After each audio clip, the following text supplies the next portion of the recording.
스테이블 코인의 시대가 저물고 정말 새로운 전쟁이 시작됐습니다.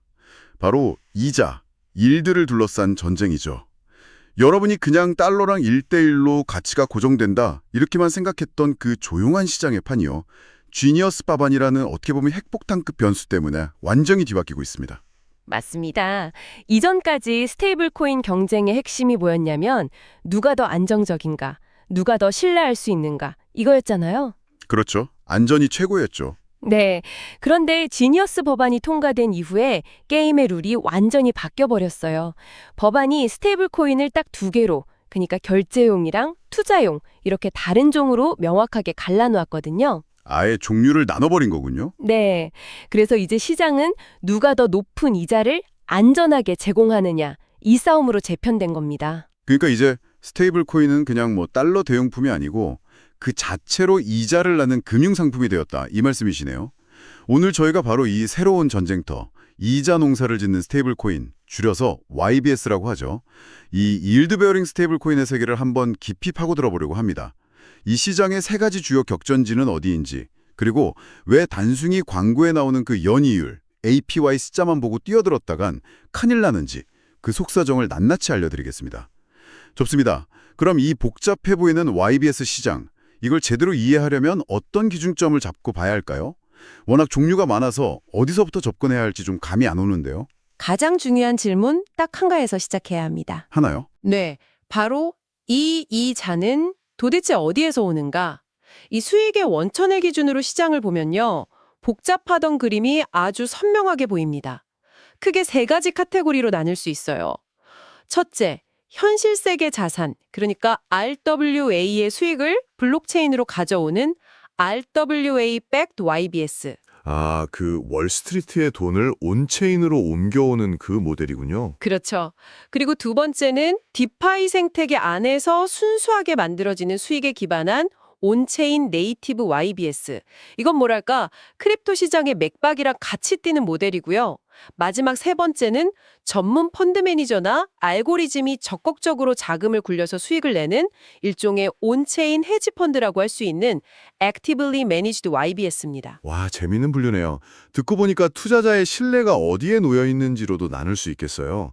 첫 번째는 전통 금융 시스템의 안정성을 믿는 거고, 두 번째는 스마트 컨트랙트라는 코드의 논리를, 그리고 세 번째는 특정 매니저나 알고리즘의 역량을 믿는 거니까요.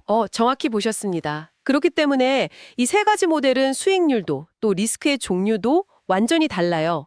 RWA 모델의 리스크랑 온체인 네이티브 모델의 리스크는 성격 자체가 다르죠.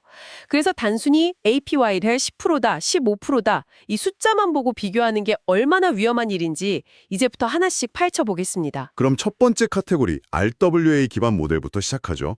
솔직히 말해서 이게 가장 마음이 편안해지는 모델입니다. 세상에서 가장 안전하다는 미국 국채 수익을 그대로 토큰으로 받는다니 이보다 더 확실한 게 있을까 싶은데요. 온돌의 OUSG나 블랙록의 BUIDL 같은 것들이 대표적이죠. 네, 기본 구조는 비교적 명확합니다. 투자자가 USDC 같은 기존 스테이블 코인을 예치하면요.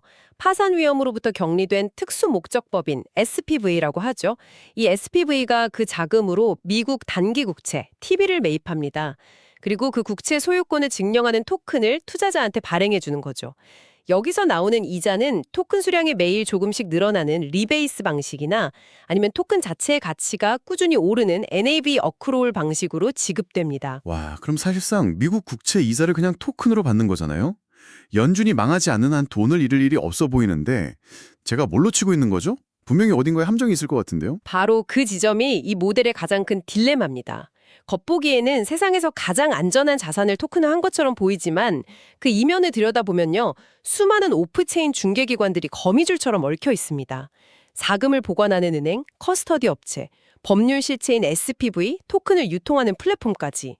이 중에 단 하나의 고리에서만 문제가 생겨도 온체인 토큰은 그냥 속수무책으로 영향을 받게 됩니다. 잠깐만요. 미국 국채를 토큰화했는데 실제 권한은 오프체인 기관이 쥐고 있다고요? 그럼 이건 탈중앙화 금융이 아니라 그냥 전통 금융을 재포장한 상품에 불과한 거 아닌가요? 우리가 블록체인으로 해결하려던 바로 그 중요한 리스크가 그대로 남아있는 셈이네요. 그게 바로 핵심입니다. 실제로 세계 최대의 자산 운용사인 블랙록이 출시한 BUID1 토큰 있잖아요. 이게 기술적인 문제로 무려 23시간 동안 거래가 중단된 사건이 있었습니다. 23시간이나요? 블랙록이 만든 건데도요? 네, 모프체인에서 발생한 문제를 해결하는 동안 온체인에 있는 수억 달러짜리 토큰의 유동성이 그냥 완전히 마비된 거죠. 블록체인의 투명성이란 효율성을 빌려오긴 했지만 리스크의 본질, 그러니까 시스템의 키는 여전히 전통 금융기관이 쥐고 있다는 걸 명확하게 보여준 사례입니다. 블랙록의 토큰마저 23시간이나 멈췄다는 건 좀 충격적이네요. 결국 전통 금융의 통제에서 벗어나지 못했다는 뜻이니까요. 그렇다면 이 문제를 근본적으로 해결하려면 처음부터 끝까지 모든 게 블록체인 위에서 돌아가는 진짜 크립토 네이티브 모델밖에 답이 없는 걸까요? 바로 그 필요성 때문에 온체인 네이티브 모델이 주목받고 있는 겁니다. 이 모델의 수익은 연준 금리나 오프체인 기관의 결정이 아니라 순수하게 크립토 시장 내부의 수요와 공급, 즉 시장 참여자들의 활동에서 발생하거든요. 여기서도 수익 창출 방식에 따라 몇 가지로 나뉩니다. 특정 스테이블 코인을 랩핑해서 프로토콜의 주주처럼 수익을 나눠 갖는 래퍼 모델이 있고요. 또 이더리움 스테이킹 토큰, LST처럼 자체적으로 수익을 내는 자산을 담보로 스테이블 코인을 발행하고 그 수익을 이자로 지급하는 CDP 모델도 있습니다. 그리고 요즘 가장 뜨거운 논쟁의 중심에 있는 모델이 바로 세 번째 방식이죠. 네, 바로 델타 뉴트럴 전략을 사용하는 이더나의 SUSD입니다. 이건 단순히 담보자산의 스테이킹 수익에만 의존하는 게 아니라 파생상품 시장에서 추가적인 수익원을 찾아내는 거죠. 델타 뉴트럴이라. 말은 많이 들었는데 사실 완벽하게 이해하기는 좀 어렵습니다. 정말 위험이 제로가 되는 건가요? 아, 좋은 질문입니다. 그 뉴트럴이라는 단어가 오해를 불러일으킬 수 있죠. 이 전략의 핵심은 가격 변동 위험을 없애는 겁니다. 쉽게 말해서 현물 이더리움을 10개 보유하면서 동시에 선물 시장에서 이더리움 10개만큼의 숏 포지션을 잡는 거예요. 이렇게 하면 이더리움 가격이 오르든 내리든 자산 가치 변동은 거의 0에 가까워지죠. 가격 변동 위험은 없애고 그럼 수익은 어디서 나는 거죠? 바로 선물 시장의 펀딩비입니다. 펀딩 피라고도 하죠. 보통 시장이 상승을 기대할 때 롱 포지션을 잡으려는 트레이더들이 숏 포지션을 잡은 사람들한테 일종의 수수료를 지급하는데 이게 펀딩비거든요. 이더나는 바로 이 펀딩비를 안정적인 수익원으로 삼는 겁니다. 현물 이더리움의 스테이킹 수익에 펀딩비 수익까지 더해지니까 높은 APY가 가능해지는 구조입니다. 잠시만요. 이론상으로는 완벽해 보이는데 시장이 극단적인 상황에 처하면 언제든 망가질 수 있는 되게 복잡한 기계장치처럼 들리는데요. 과거에 비슷한 전략을 쓰다가 실패한 사례는 없었나요? 물론 있습니다. 그래서 리스크를 정확히 아는 게 중요해요. 첫째, 핵심 수익원인 펀딩비가 장기간 마이너스로 전환될 수 있습니다. 시장의 극심한 공포에 휩싸여서 모두가 숏 포지션을 잡으려 하면 오히려 이더나가 펀딩비를 지불해야 하는 상황이 올 수 있죠. 오히려 돈을 내야 할 수도 있군요. 네. 둘째, 스마트 컨트랙트 자체의 버그나 해킹 리스크는 디파이라면 언제나 존재하는 숙명과도 같고요. 마지막으로 가장 간과하기 쉬운 리스크인데 이 전략을 실행하려면 바이낸스 같은 중앙화 거래소에 막대한 자산을 예치해야 합니다. 즉 거래소가 파산하거나 출금을 막아버리는 거래소 리스크에 그대로 노출되는 겁니다. 결국 오프체인 기관 리스크를 피하려다가 중앙화 거래소 리스크에 발목 잡히는 셈이네요. 흥미롭습니다. 자, 그럼 마지막 카테고리 온체인 헤지 펀드라고 하신 Actively Managed YBOS로 넘어가 보죠. 이건 이름부터가 앞선 두 모델과는 결이 좀 달라 보이는데요. 네, 본질은 사람 또는 모델을 믿는 투자입니다. 앞선 모델들이 어떤 시스템이나 코드의 논리를 믿는 투자였다면 이건 특정 주체의 판단력과 실행력을 믿고 자금을 맡기는 것에 가깝습니다. 대표적인 예가 메이플 파이낸스입니다. 기관 신용 대출을 온체인에서 한다는 거죠. 이건 완전히 신뢰 기반이네요. 블록체인의 코드가 아니라 매니저의 평판에 투자하는 셈인데 이게 과연 지속 가능한 모델일까요? 특히 FTX 사태 이후로 기관 리스크에 대한 불신이 팽배한데도 이런 모델이 여전히 유효한 이유가 있나요? 바로 그 지점이 이 모델의 가장 큰 장점이자 단점입니다. 신용분석 전문가들이 대출 상대를 심사하고 자금을 집행하기 때문에 다른 디파이에서는 접근할 수 없는 높은 수익률을 만들어낼 수 있어요. 하지만 반대로 그 매니저의 판단이 틀렸을 때 발생하는 매니저 리스크가 모든 것을 무너뜨릴 수 있죠. 사람은 언제나 실수를 하니까요. 실제 그런 사례가 있었죠.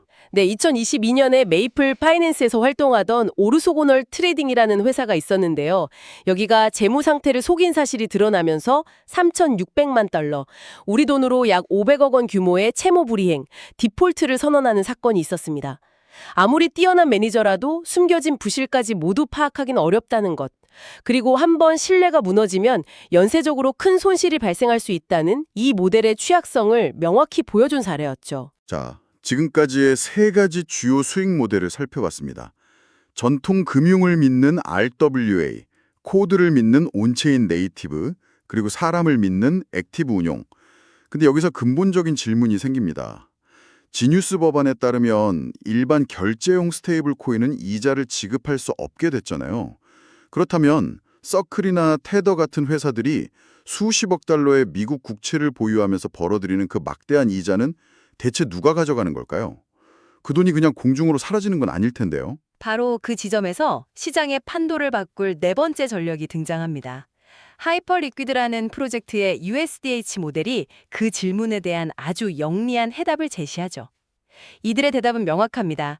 그 이자는 사용자 개인이 아니라 프로토콜 생태계 전체가 가져간다. 프로토콜이 가져간다. 그게 무슨 뜻이죠?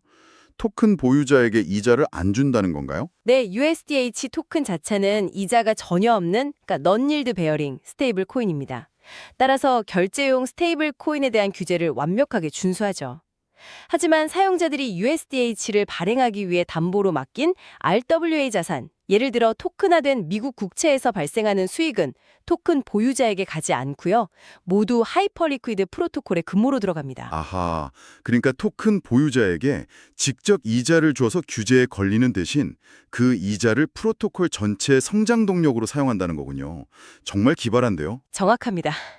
프로토콜은 그 수익을 재원으로 자체 거버넌스 토큰의 가치를 부양하고 플랫폼 사용자들에게 거래 수수료 할인이나 인센티브를 지급하고요. 또 유능한 개발자들을 유치하는 데 사용합니다. 생태계 전체의 파이를 키우는 거죠.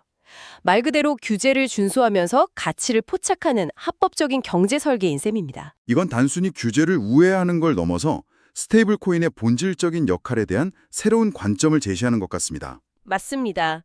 팍수스 같은 대형 스테이블 코인 발행사조차 이와 유사한 구조를 제안할 정도로 이제는 주류적인 아이디어로 인정받고 있습니다. 이게 뭘 의미하냐면 스테이블 코인이 더 이상 단순한 달러 연동 화폐가 아니라 자체적인 경제 시스템과 통화 정책을 가진 레이어 1 블록체인과 결합하는 소위 스테이블 코인 체인 시대의 선막을 알리는 매우 중요한 신호탄입니다. 오늘 정말 흥미로운 이야기를 나눴네요. RWA, 온체인 네이티브, 액티브 운용, 그리고 프로토콜 수익 모델까지. 이 모든 것을 종합해보면 이제 스테이블 코인 시장은 APY 숫자만 보고 들어갈 수 있는 곳이 아니라는 점이 분명해졌습니다. 제니어스 법안은 스테이블 코인 시장에 대한 어떤 규제가 아니라 새로운 경쟁의 출발 신호였습니다. 우리는 지금 수조 달러 규모로 성장할 거대한 온체인 금리 시장의 탄생을 목격하고 있는 겁니다. 이 새로운 시장에서 살아남기 위해 가장 중요한 것은 수익의 출처가 곧 리스크의 정체라는 사실을 이해하는 것입니다. 미국 국채에서 오는 수익은 오프체인 기관이라는 중앙화 리스크를 감수해야 하고 디파이 시장에서 오는 수익은 스마트 컨트랙트와 시장 변동성이라는 예측 불가능한 리스크를 그리고 인간 매니저가 운영하는 수익은 그들의 실수나 오판이라는 리스크를 동반한다는 말씀이시죠. 그렇습니다. 모든 수익에는 그에 상응하는 리스크가 반드시 따라옵니다. 세상에 공짜 점심은 없으니까요. 여러분이 다음에 어떤 스테이블 코인 상품을 보게 된다면 화려한 APY 숫자 뒤에 숨겨진 이 질문을 스스로에게 던져보시길 바랍니다. 이 이자는 정확히 어디에서 오는가? 그리고 나는 그 수익이 계속될 것이라고 믿기 위해 지금 무엇에 나의 돈과 신뢰를 베팅하고 있는가? 그 질문에 대한 자신만의 답을 찾는 사람이 이 새로운 금리 전쟁의 승자가 될 것입니다. 시청해주셔서 감사합니다.